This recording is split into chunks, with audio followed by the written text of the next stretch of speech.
here is one mistake most people make when making hair growth oil at home, especially when they use dry ingredients. And if you're not careful and you make this mistake, you'll end up wasting all your ingredients and also having an oil that is not very potent or very effective for growing your hair. Now I'm going to demonstrate how to avoid making this mistake, and I'm going to show you how to make a hair growth oil using these popular ingredients. So we have cloves. Cloves are a dry ingredient that come like this. So what you're going to do is you're going to mix the cloves with other ingredients depending on how many ingredients you want to add to your oil. I also have kalonji seeds or black seeds, and this is what the seeds look like. This is also a dry ingredient. All of the ingredients today are dry except aloe vera. And next up I have rosemary. I'm using dry rosemary for this oil. These are the common ingredients that I use when I make my own hair growth oils. It's just that I may add something else or I may subtract something from here. Then I have fenugreek. So this is fenugreek. These are fenugreek seeds. You can also see that the fenugreek seeds are dry. Now, not only are these ingredients dry, but they are so dry that if you soak them in an oil, you have to leave it infusing for a very, very, very long time before you get any benefits out of that oil when you make it. And then the last but not least ingredient is aloe vera, which I'm going to chop up into little pieces and then transfer all of these ingredients into separate bowls. Let me shock you guys. When I started to make this oil, my intention was to prove a point and to show you how to avoid making this very common mistake. And because I wanted to do that, my original plan was to soak all my ingredients in a carrier oil. You can see 3 bowls on my left.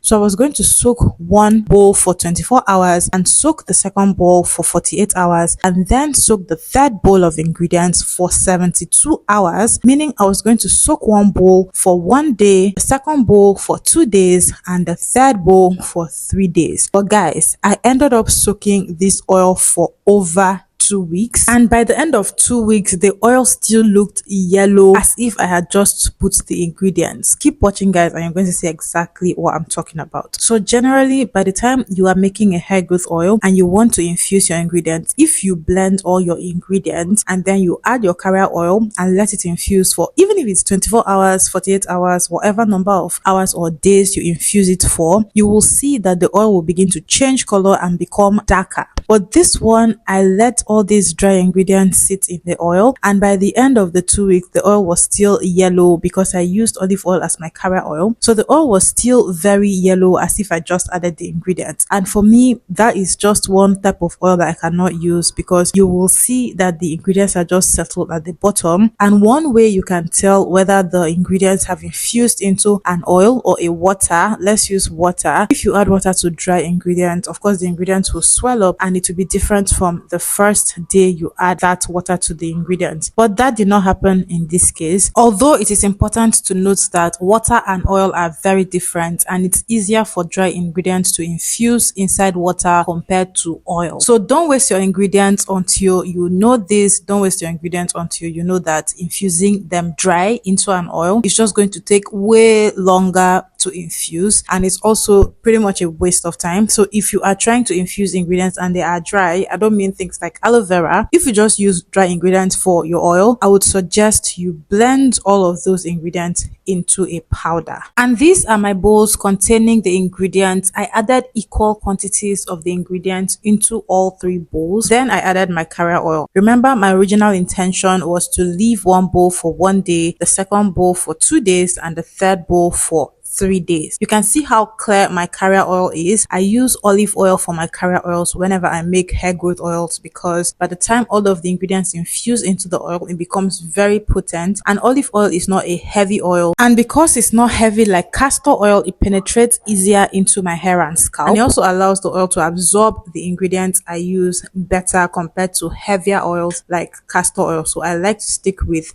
olive oil or coconut oil. You can use coconut oil, especially cold pressed coconut oil, because it's white. So by the time all your ingredients infuse, you will observe a clear difference in the color of the oil between the first day you infuse the ingredients and the last day when you are ready to use your oil. Usually the oil becomes very, very dark in color. And these are all my 3 bowls. I went ahead to label the bowls, and I labeled one 24 hours, I labeled the second one 48 hours, and I labeled the third one 72 hours. All of this thing was in vain, because by the end of even the 3 days, I saw that the oils were still the same, still yellow, and I realized that it was not even going to change color because the ingredients had been dry. So I went ahead to bring it out of where I kept it to infuse, and this was the end of 2 weeks. I had to bring out the oil, and I ended up having to throw away one bowl of oil. Started to grow fungus because of the aloe vera. This is one thing we don't speak about enough, and it's also one major reason why your infused oil may not work. If you used dry ingredient, you need to blend the ingredients. That is it. You need to blend your ingredients before you add the carrier oil, instead of